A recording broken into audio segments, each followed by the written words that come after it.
question about the face-offs, developing, getting things set. How how much more are you comfortable in them now, and how much is it a team thing and you just learning moves here? Yeah, it's definitely, it feels like kind of hit or miss. I'd like to get more consistent with it.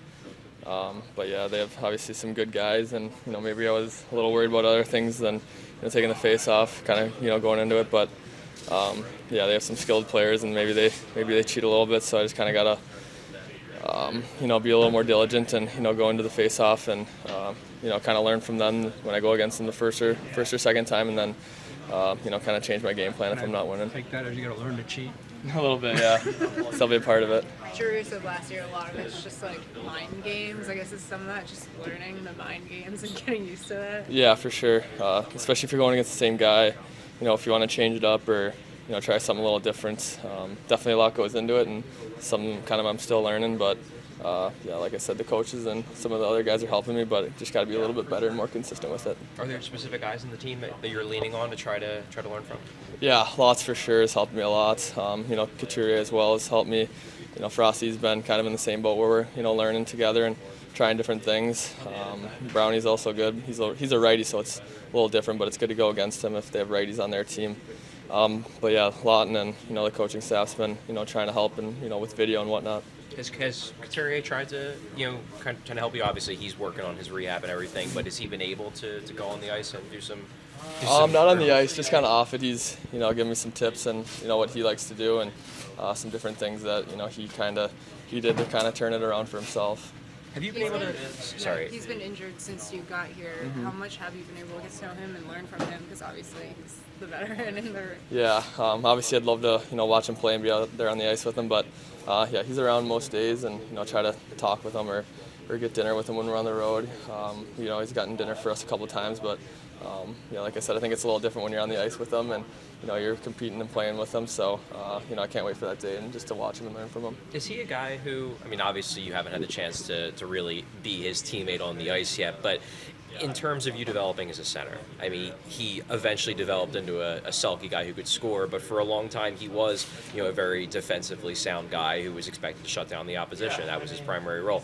So do you ever watch his tape or take cues from what he did to succeed? I haven't, watched too much of him, but yeah, definitely a guy, I'd like to, evolve into and, kind of seeing what he's done, the Selke, like you said.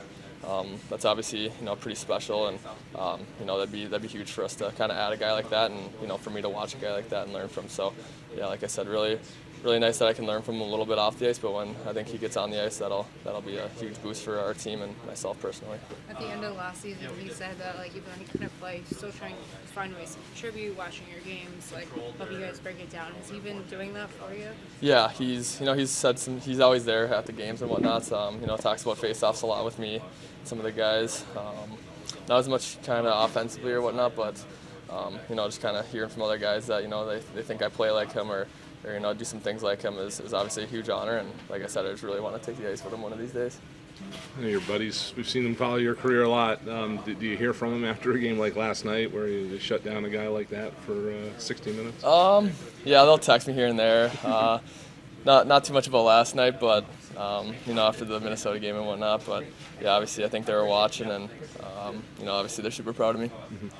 I know you mentally, I'm sure you were thinking about going into that game. What was it like being out there actually executing the way that you guys did as a team against an offense like that? Yeah, I thought our execution was great. Yeah, definitely the preparation was a little bit more focused going into that game, just knowing how detailed we needed to be. So yeah, really happy for our team. Just kind of in the second half, we knew that our execution, our detail, our focus was going to have to get to a higher level, just because it's kind of starting to be like playoff hockey here for a lot of teams. So we knew that this second half, last quarter of the season, however many games are left, are going to be a little bit more intense, a little bit tighter. Torts mentioned yesterday your hockey intelligence, how you're a guy that's always in the right place at the right time. Is that something you've always felt like is a strong suit of your game? Yeah, definitely. I think positioning, stick detail is huge, and I feel like I'm not the strongest skater, so you got to be extra diligent with that, and especially when you're going against a McDavid or a Draisaitl, that stuff's all the more important. So I think just kind of throughout the years when I was a little bit smaller when I was younger, so I had to be smarter, and not being the fastest guy, I had to be a little bit smarter. So kind of just throughout the years I've needed to play that way and bring that to my game. Can you feel the building? I mean, there's a big crowd last night in Edmonton. Can you feel that late in the game here in Philly? What was it different? Yeah, definitely one of the more intense games I thought of the season, and just with the crowd and whatnot, and 3-on-3 overtime, and going into that third period, I think we were tied. So just those little things. You feel the importance, you feel kind of the intensity in the crowd, and it's obviously super fun to be a part of.